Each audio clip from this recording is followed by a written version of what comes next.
तरुण भारत नागपूर दिनांक 24 जून 2022. समर्थ नेतृत्व, सत्कीर्ती वाढवावी. लेखक माधव किल्लेदार. प्राचीन काळी एका ऋषींनी खूप मोठ्या गुरुकुलाची स्थापना केली होती. गुरुकुलात बरेच विद्यार्थी शिकत असत. गुरुकुलातील शिक्षण पूर्ण झाल्यावर ते आपापल्या घरी परतत असत.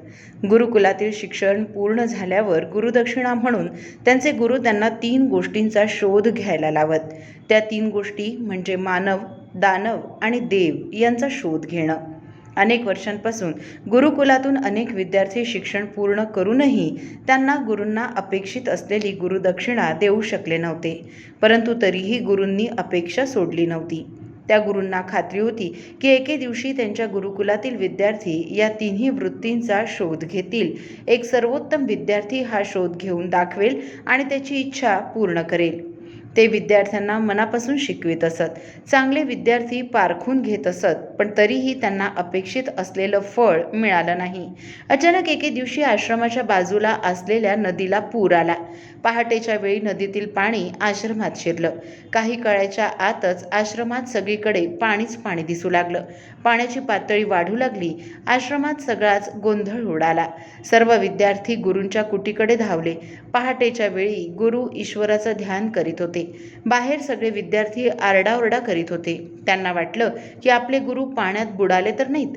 ते गुरूंना आवाज देत होते, परंतु कुटीचं दार गुरूंनी उघडलं नाही. संपूर्ण आश्रम पाण्यात बुडाला. आश्रमाचं प्रचंड नुकसान झालं. विद्यार्थ्यांचं नुकसान झालं. सकाळ झाली तरीही गुरूंनी त्यांच्या कुटीचं दार उघडलं नाही. दुपार झाली तरीही गुरूंच्या कुटीचं दार बंदच होतं. संध्याकाळ झाली तरीही गुरु कुटीतून बाहेर पडले नाहीत. विद्यार्थ्यांना खात्री पटली की गुरूंनी बहुतेक समाधी घेतली असावी. दुसऱ्या दिवशी हळूहळू पाणी ओसरू लागलं, परंतु आश्रमाचं अतोनात नुकसान झाल्याने विद्यार्थ्यांमध्ये नकारात्मकता होती. पुन्हा आश्रमाचं पुनर्निर्माण कसं करायचं हा प्रश्न त्यांच्यासमोर होता.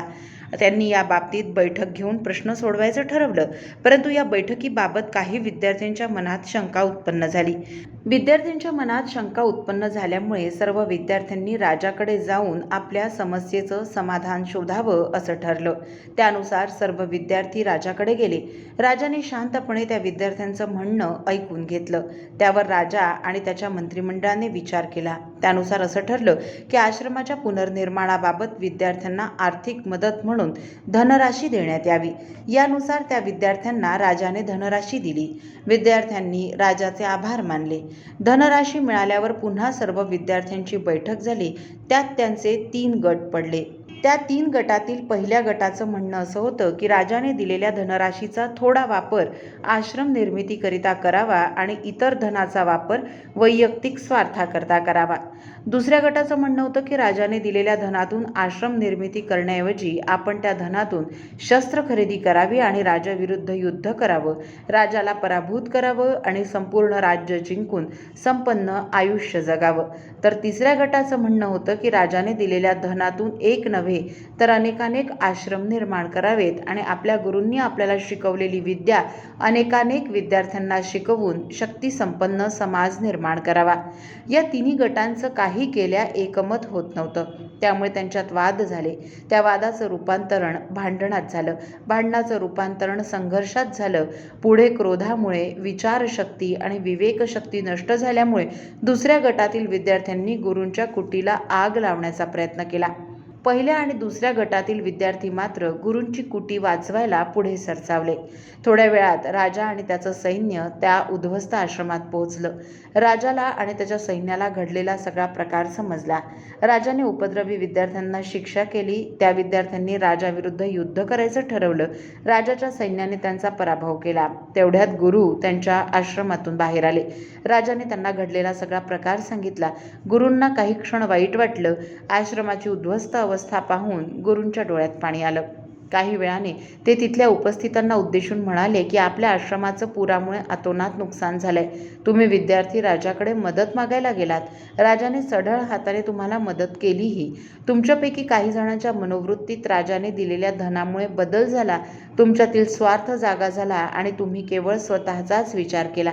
काही जणांनी कृतघ्न होऊन राजाविरुद्ध युद्ध पुकारलं, परंतु काही विद्यार्थी मात्र निस्वार्थपणे समाजाचं कल्याण व्हावं म्हणून राजाने दिलेलं धन वापरू इच्छित होते. तुमच्या या मनोवृत्तीतूनच मानव, दानव आणि देव प्रकट झाले आहेत. जे केवळ स्वतःच आणि काही अंशी दुसऱ्याचा विचार करतात ते मानव आहेत.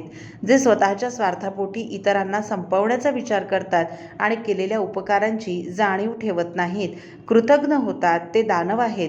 परंतु जे निस्वार्थ भावनेने इतरांच्या कल्याणासाठी झटतात ते देव आहेत. मानवाला खूप मर्यादा आहेत, परंतु या मर्यादाच त्याला दानव किंवा देव बनवत असतात.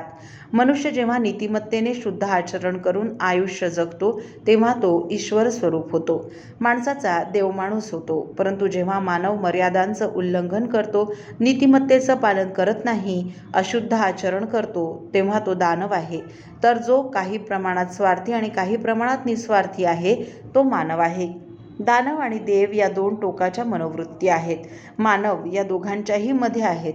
दानवाचा देव होऊ शकेल की नाही, किंवा देव दानवासारखं कृत्य करू शकतील का, या प्रश्नांची उत्तरं देता येणार नाहीत. परंतु मनुष्य प्राणी मात्र स्वतःमधील अवगुणांना तिलांजली देऊन, स्वतःमधील दोष, वाईट वृत्ती नष्ट करून ईश्वरत्व, देवत्व प्राप्त करू शकतो हे निश्चित. रामायणातील कैकेयी, रावण आणि प्रभू श्रीराम हे मानव, दानव आणि देव या तीनही मनोवृत्ती दर्शवतात.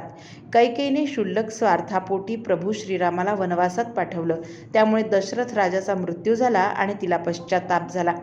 रावण हा अहंकारामुळे विवेकहीन झाला.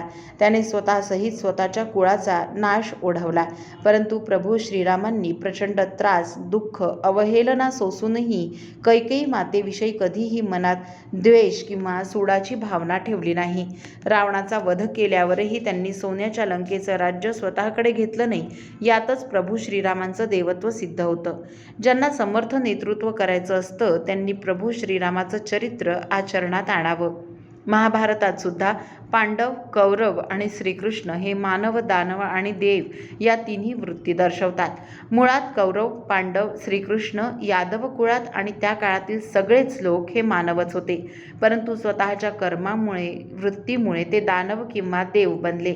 लोभ, मोह, क्रोध या मानसिक शत्रूंच्या आहारी जाऊन काही जण दानव झाले, तर सत्य, निष्ठा आणि शुद्धाचरणामुळे काही जण ईश्वरत्वाला प्राप्त झाले. पांडव हे हस्तिनापूर राज्याचे खरे वारसदार होते. परंतु धृतराष्ट्राने आंधळ्या पुत्रप्रेमापोटी पांडवांना इंद्रप्रस्थ राज्य दिलं. पांडवांनी स्वतःच्या सामर्थ्याने इंद्रप्रस्थ राज्य हस्तिनापुरापेक्षाही बलाढ्य, संपन्न आणि वैभवशाली बनवलं. पांडवांनी राजसूय यज्ञ केला आणि संपूर्ण विश्वावर दिग्विजय मिळवला. त्यांच्या सामर्थ्याचं कौतुक, गुणगान जगभरात झालं. परंतु कौरव मात्र त्यांना मिळालेलं साम्राज्य राखू शकले नाहीत किंवा वाढवूही शकले नाहीत.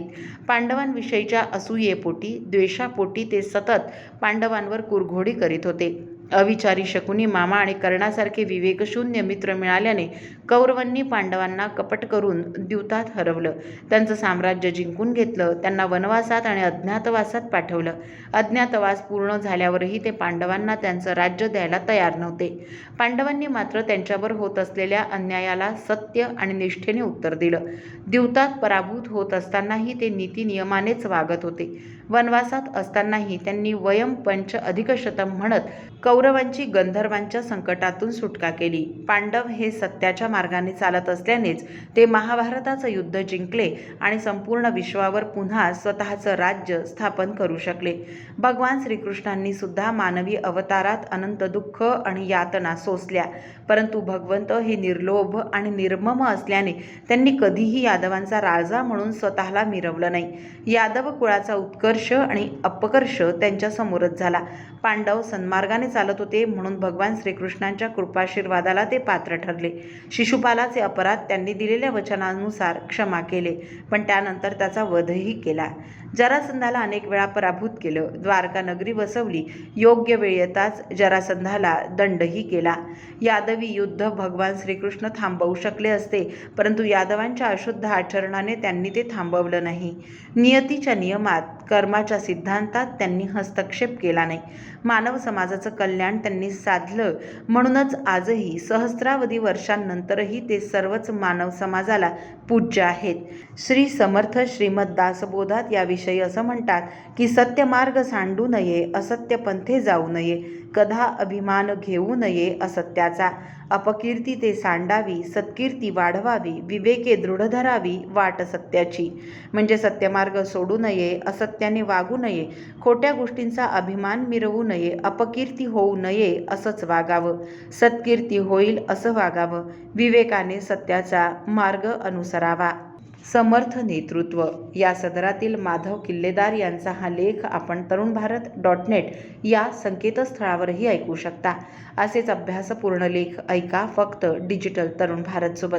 त्यासाठी आमच्या YouTube चॅनलला लगेच सबस्क्राईब करा, लाईक करा, शेअरही नक्की करा. धन्यवाद.